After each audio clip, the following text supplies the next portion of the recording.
Regional sənəd qəbulu mərkəzlərində müddətdən artıq həqiqi hərbi xidmətə qəbul üçün müraciətin müddəti uzadılıb. Bu barədə Milli Müdafiə Universitetindən məlumat verilib. Bildirilib ki, müddətdən artıq həqiqi hərbi xidmətə qəbul üçün müraciətin müddəti 15 may tarixədək uzadılıb.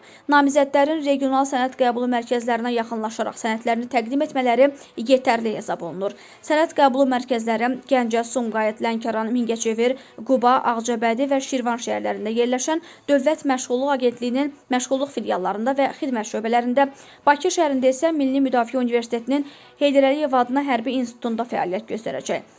Xidmətə təyinat zamanı kursu müvəffəqiyyətlə başa vurmuş şəxslərə bölgələr üzrə xidmət yerlərinin seçilməsi üçün azad seçim imkanı təqdim edilir.